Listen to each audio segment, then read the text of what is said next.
Hello, everyone. This is Robert, and welcome back to Unraveling Politics. This is a show where I discuss some of the biggest news and politics of the day, and I provide my analysis in a way that people can understand. So, this is, as you can see, a bit of a special episode. We're going to be talking about Project 2025. So, Project 2025 is a Heritage Foundation plan to basically redo the federal government, specifically the executive branch and how it runs the government. So, firstly, let me pull up on my computer here. When you go to Project 2025's website, which I'll have listed in the description, they describe a 180-day playbook. And it says, the time is short and conservatives will need a plan. The plan will create a playbook of actions taken in the first 180 days of the new administration to bring relief to Americans suffering from the left's devastating policies. If you go to the main webpage, it says they are building now for a conservative victory through policy, personnel, and training. So this is going to be a project that they want to redo a lot of the things of the executive branch so that after a Republican president leaves office and a Democrat returns, that influence will still be there. So let's take a look at this. I found this good article from the BBC that kind of sums up some of the big stuff that the project wants to accomplish. Now, normally I would go straight to the website, but Project 2025 is 900 pages long, so I would be very, very surprised if anybody actually reads that. So I'm not suggesting any of you do, but I would be skeptical that anyone would actually read that. Anyway, the project was unveiled in April of 2023, but the opposition has really floated ever since. It's really kind of risen ever since Trump has extended his polling lead over Biden, and eventually Biden dropped out, but it is still on the agenda that people have been discussing in the media. So it has been around for over a year. I've known about it for a long time. I've known about it. I haven't looked into it too much, so this is going to be a learning experience for both you and me. So Trump is saying he knows nothing about Project 2025. He says he has no idea who's behind it. He says some of the things are ridiculous and abysmal, and he is not interested at all, except that is not entirely true. Some of his former administration officials were involved in it. I'm not going to go through the list of who it is, of who some of those people are, but they have people who were close to Trump who were on the team to work on it. So let's take a look at this here. The plan for the government is that the proposal is that the entire federal bureaucracy, including independent agencies such as the Department of Justice, be placed under direct presidential control, a controversial idea known as unitary executive theory. In practice, that would allow the streamlining of decision-making, allow for the president to directly implement policies in a number of areas. In a way, this is already how it is. The president has pretty strong control over the executive branch. He can direct cabinet ministers to cabinet officials to make policies. So I don't see how that's a big difference from what we already have. The proposal also eliminates proposal call for eliminating job protections of thousands of government employees who would be replaced by political appointees. Now, this would be unconstitutional. And the reason that would be unconstitutional is because we have the civil service, the Pendleton Civil Service Reform Act, which was passed in the 1880s, that requires most federal appointees to be tested via merit. So they can't just be, they have to be qualified for the job. You can't just put a random person in there for political purposes. So that would have to be an act that is repealed by Congress. So I would not be worried about that as long as that act is not repealed. The document labels the FBI a bloated, arrogant, increasingly lawless organization. It calls for drastic overhauls of this and several other federal agencies, just as the complete elimination of the Department of Education. If you ask me, I think education should be managed on a state-by-state level, not a federal government level. I don't think we need to have a federal government Department of Education. That is my opinion. Of course, the overhauling the FBI, that might have to be something that also goes through Congress. The Republican Party platform includes a proposal to declassify government records, root out wrongdoers, and fire corrupt employees, pledges to slash regulation in government spending, and also suggests eliminating Department of Education, but stop short of proposing a sweeping overhaul of federal agencies outlined in Project 2025. So as you're going to notice, there is a bit of convergence between Project 2025 and the official Republican Party platform. Next is immigration. This is probably one of the most controversial parts. They want to increase funding for a border wall. That's not surprising. Project 2025 also wants to dismantle the Department of Homeland Security.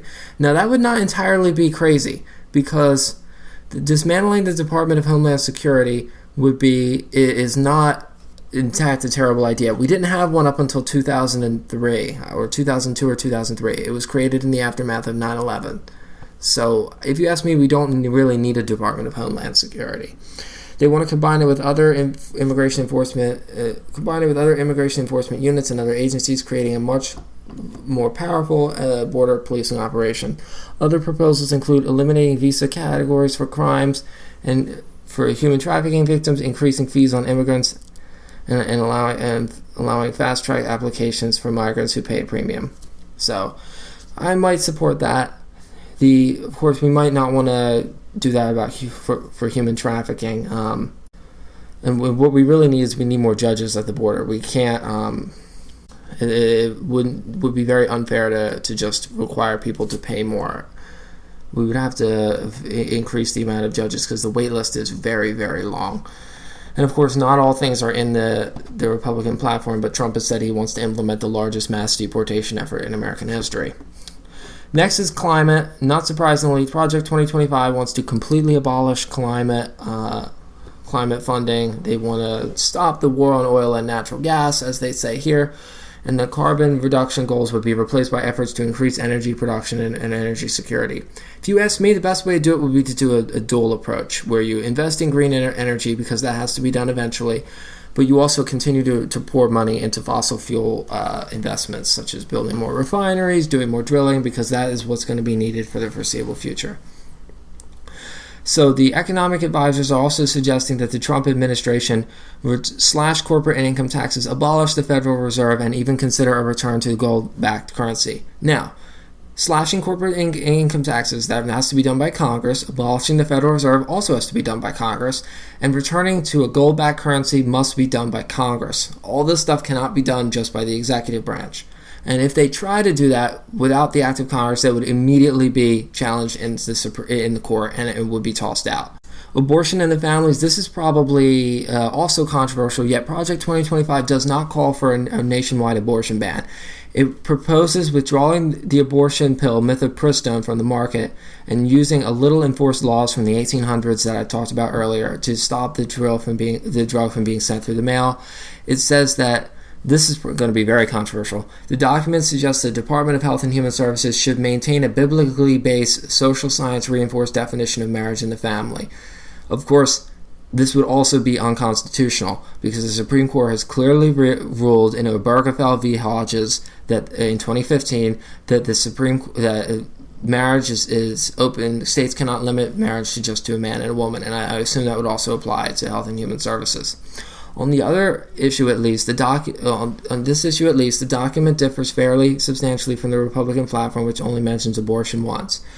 So, the Republican platform is saying that it should be left to individual states. That's something Trump has supported. In fact, 2024 is the first time Republicans, at least in decades, if not longer, have said that they do not want to ban abortion nationwide. That has been on the Republican agenda for decades, and that is finally off.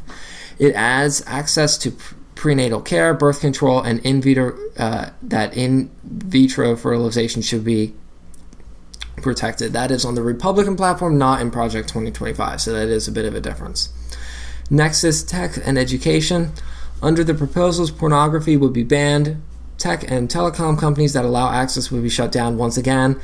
This would probably be unconstitutional because that would infringe on free speech, which I think is stupid. Porn is not free speech, but that would probably be the legal argument.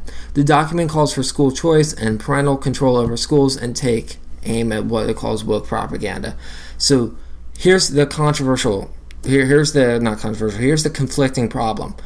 They want to abolish the Department of Education, but the Department of Education would be the department that would ban woke propaganda. They would set federal rules.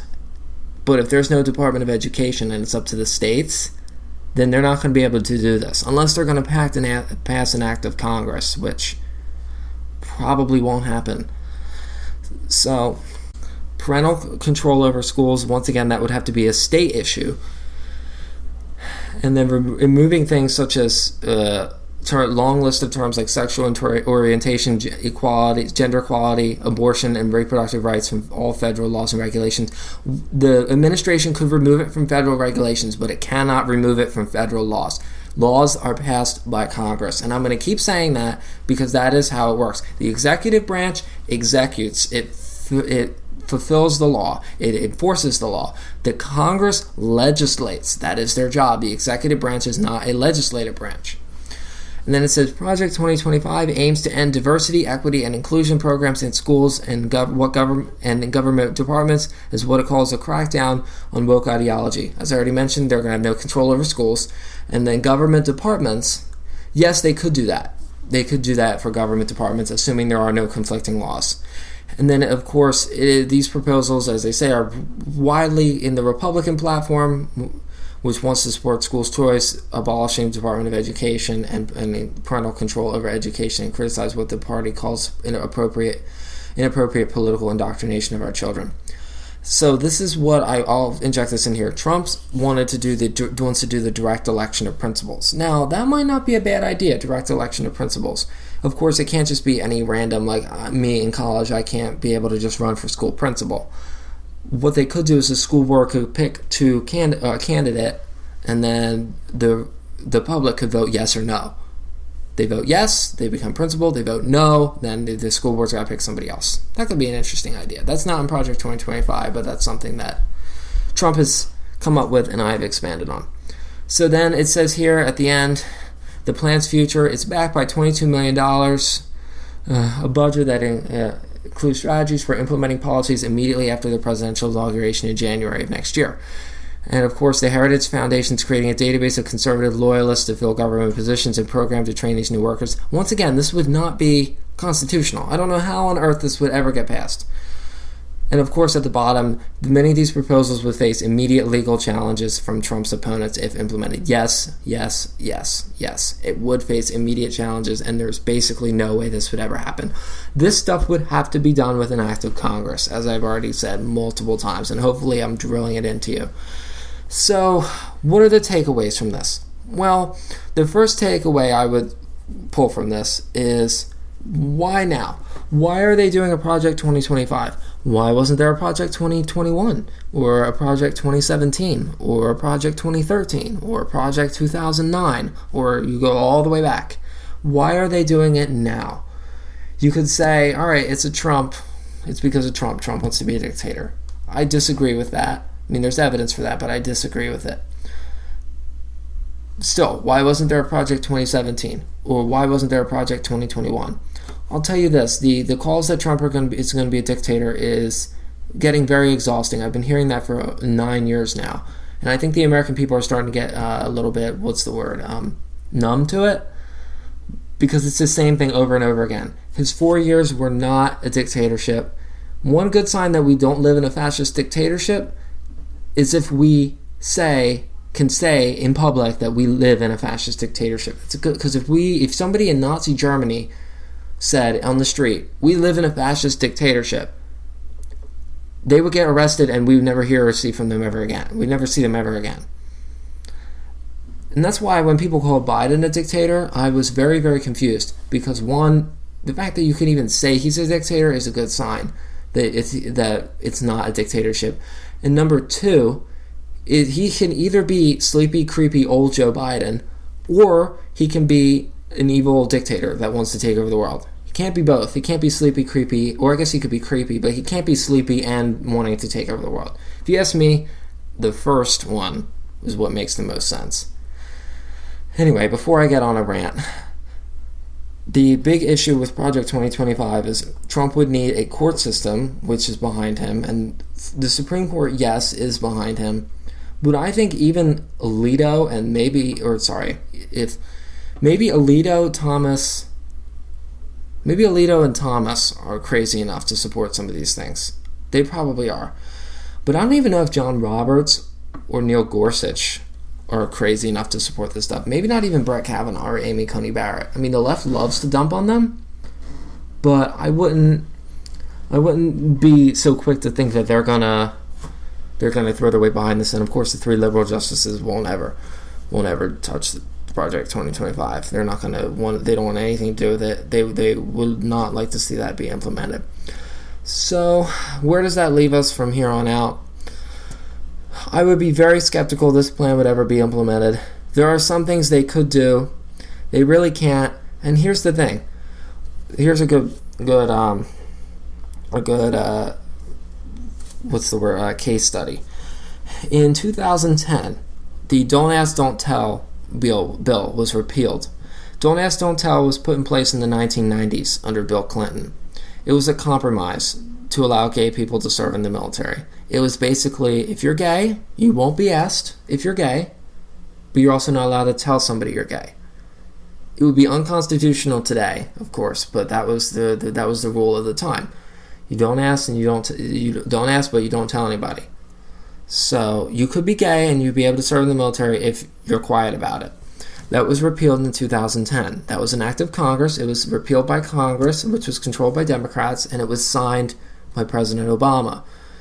President Obama signed an executive order to allow transgender people to serve in the military. So, what happened when Trump became president? Trump repealed the executive order that allowed transgender people to serve in the military. That I have my own opinions on that. I'm not going to get into it now. But the reason he was able to do that is because it was an executive order. An executive order is only as good as the president that is in office. The next president can immediately repeal them, which is why on Biden's first day in office, he signed a dozen executive orders, rejoining the Paris Climate Accord, stopping the Keystone XL pipeline, stopping construction of the border wall. So if you're in the White House, you can control executive orders. Executive orders are basically, they've been treated like mini laws. They're really not supposed to be. They've been growing and growing in power, but they're supposed to be something that's supposed to have the force of law, but it's supposed to use existing statutory powers. They do not create law. That was why it was extremely controversial when President Obama established the DACA program, not to completely open up another can of worms. So, in which the DACA program, it doesn't accept new applicants, but it is still on the books. So, as I was saying, did Trump sign an executive order to stop allowing gay people to serve in the military? No. Why couldn't he do that? Because that was an act of Congress. Congress is so important here because we have checks and balances in this country. We are not a dictatorship. Congress and the president and the judiciary are supposed to have equal powers. If you ask me, the most powerful branch is the president, followed by the judiciary, followed by the legislature. If you ask me, it really should be the legislature, the president, and the judiciary. But anyway, so what am I saying here at the end of this long rant? All this stuff that is, say Trump wins in 2024. J.D. Vance will probably be the nominee in 2028. Now that he would be vice president in this scenario. Trump is probably going to be deeply unpopular. He's going to at least be very unpopular, as he was at the end of his first term. He is not going to be very well liked by the general public. The 2026 midterms will probably not go very well. So going into 2028, J.D. Vance will probably be the nominee, and the Democrat will probably be elected. Then what will happen in January 2029? Everything that was done in 2025 will be immediately flushed right down the toilet.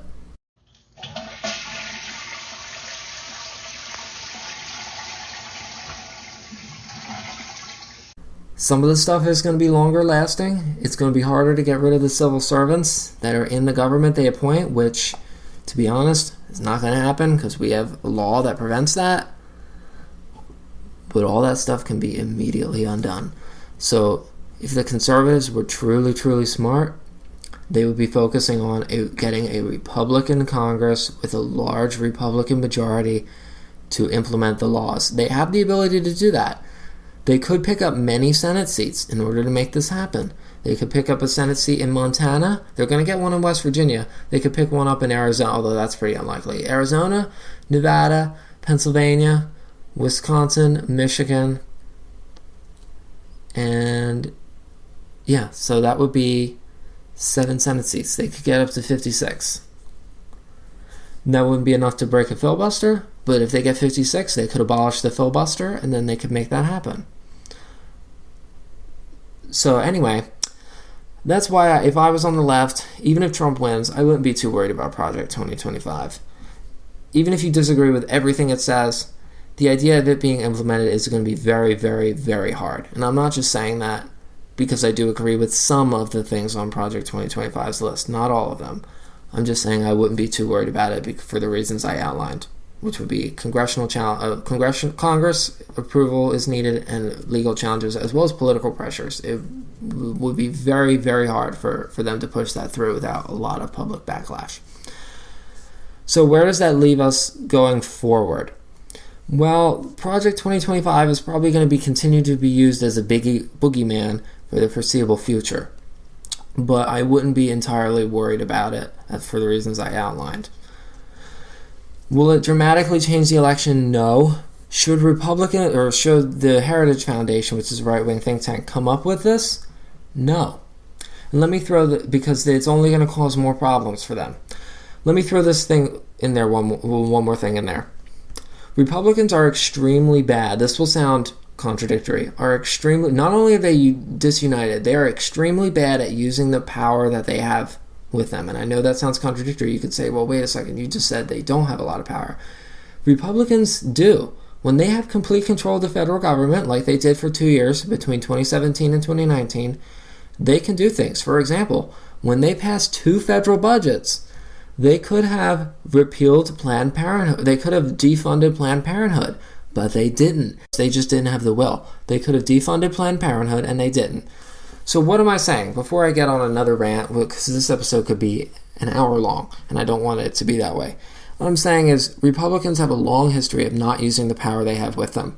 And if they start now, they're going to face a lot of legal challenges, both from the courts, in politics, and as well as from Congress. And if Democrats control one of the branches of Congress, which the most likely one they'll control is the House, then the Project 2025 agenda completely falls apart. Anyway, that's all I have to say today. Thanks for tuning into this special episode. This was one of my favorite ones to make. I hope you learned something, and I know I learned something too. I hope you have a great one, and I'll see you next time. Bye-bye.